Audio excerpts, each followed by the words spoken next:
Welcome into another video. This time we're going over the NFC South's depth chart. I hope you enjoy. Moving over to the NFC South, let's talk about the Tampa Bay Buccaneers. No more Tom Brady. The Tom Brady era is over. Now it's going to be the Baker Mayfield show. I know you may want to throw up in your mouth a little bit, but it is what it is. They've got to do what they got to do to get through. I think they do have Kyle Trask there. Kyle Trask can beat out Baker Mayfield. I think that there's an opportunity here for Kyle Trask to be the quarterback because Baker Mayfield, he's just not very good. You know, he's serviceable. He's shown flashes of being good and being great and being the dominant guy that he was drafted #1 overall to be, but he's just not consistent enough for me. But looking at the wide receiver position here, Mike Evans, Chris Godwin, the two wide receivers here. Who knows if they're going to be on the team next year? They might end up trading these guys because they're a little bit older, and I think they just need to get younger right now. Russell Gage at the slot, good wide receiver. Trey Palmer, a rookie wide receiver.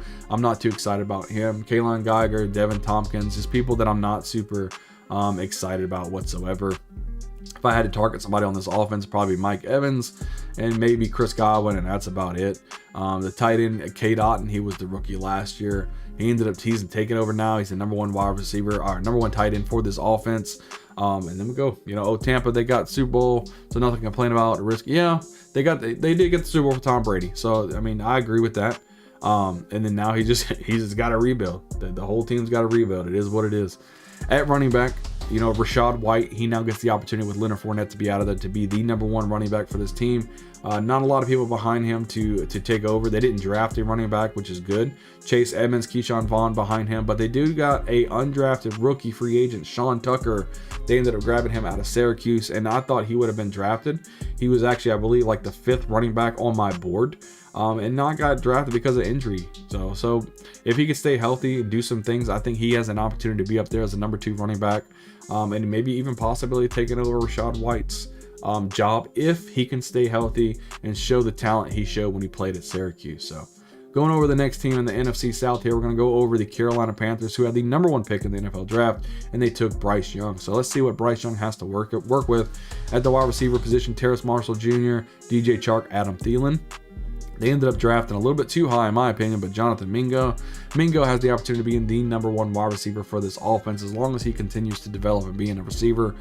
He's shown flashes of goodness. I mean, I do like a lot of his game. I just think he was drafted a little bit too high. They took him in the 2nd round, and I'm like, whoa, what's going on here? But hey, if you like your guy, go get your guy. Laviska Shenault coming over from Jacksonville, kind of a gadget type of guy as well.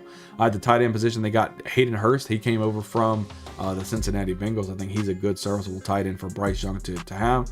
And at running back, they ended up grabbing Miles Sanders. So they're adding pieces around Bryce Young already to be successful in the NFL. We just have to see if he puts it together. Bryce Young, obviously, he's not prototypical type of quarterback, but he's got the brains, right? So we'll have to see how it goes. I do like Miles Sanders. There's a lot of coaching rumors out there. They want to get him the ball, catching 50 balls a season and stuff like that. So we'll see if they end up doing that. Cameron Peoples is actually a rookie running back that we can look at possibly taking over Chuba Hubbard's role at #2, but we'll have to wait and see on that. So moving along in the NFC South, let's talk about the New Orleans Saints. This is actually my favorite team. Looking at the wide receivers, Chris Olave, Michael Thomas, Rashid Shaheed, A.T. Perry. Those 4 wide receivers are the ones I'm really excited about. Another wide receiver, sleeper wide receiver you want to look at probably is Bryan Edwards. He was actually drafted by the Raiders when Derek Carr was there. So a little bit of a rapport there for what I can see. Rashid Shaheed, really the kind of the barn burner, the guy that can get down the field and catch these balls. Michael Thomas, a little long in the tooth, but took an incentive-laden deal to come back and prove himself with this offense. He was excited when they added Derek Carr, so we'll have to see what they do. At tight end position, Jawan Johnson gets the opportunity to be the #1 tight end. And then Taysom Hill behind him, kind of the gadget player half of the time. He's working at running back or quarterback or tight end. We'll have to see. And then he signed Foster Moreau. We all know about his story. Hodgkin's lymphoma, was diagnosed by the team doctors, but they ended up signing him anyway to a deal. So he's going to try to play in 2023, but we'll see how it goes. But as of right now, Jawan Johnson is the major bona fide tight end for this offense. At running back, let's talk about this. Alvin Kamara, right? He may miss time, or his future may be over, with the battery he did over beating somebody up in Las Vegas. So he could be off the team completely. And then we have to look at the other running backs here. Jamal Williams could be the bona fide beneficiary of this incident from Kamara, and they drafted a running back in Kendre Miller from TCU. I really like this guy. Not the quickest or fastest guy, but he can just get the job done. Somebody I wanted to quote him before we went ahead and went on from Derek Carr, the backup quarterback, Jake Hayner, somebody you want to keep an eye on if you're in a deep dynasty league. I think somebody good to put on your bench, let him sit there for about 3, 4, 5 years, and you could have the next starting quarterback for the New Orleans Saints right there on your bench. You can get him pretty much for free. So let's move on to the next team in the NFC South, and we're going to talk about the Atlanta Falcons. The Atlanta Falcons, looking at the wide receivers here, Drake London, he's a good receiver. I mean, he showed absolute great flashes. He just needs that quarterback to be the most consistent wide receiver on this team. Mac Hollins ended up getting over here from the Raiders. Scotty Miller they got from the Tampa Bay Buccaneers, and just a bunch of other garbage that you can see here. But Drake London is obviously the main guy here. Hopefully he can develop into one of the best wide receivers in the NFL, and he has the ability to do so.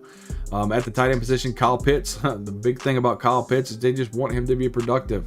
The dude has all the talent in the world. They just don't have a quarterback to get him the ball. We're going to see if Desmond Ridder can be that. Yeah, and like Kaz has said in the chat here, quarterback race is wide open, as well. Maybe in the next draft, who knows? But Desmond Ridder right now, they think he's going to be the guy. They ended up bringing Taylor Heinicke in. Taylor Heinicke is actually a really good quarterback, played for the Commanders last season. When he's given the opportunity, he just wins.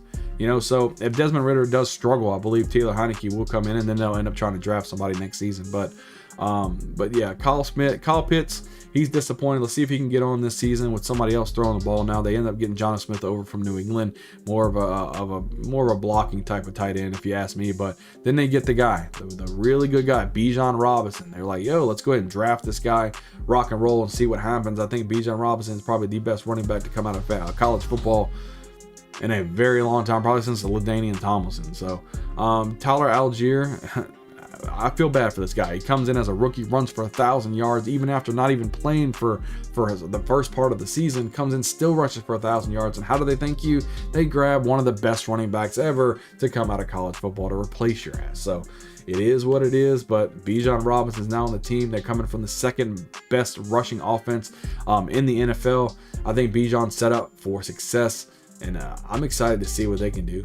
So, but that is definitely wrapping up the NFC South for us, and I'm excited to see what this whole division can do. As always, thank you for watching the video as we continue to pop out weekly videos to help you best prepare for your fantasy football leagues and ultimately win a championship. I can't wait to see you guys on the next video. We'll see you guys next time.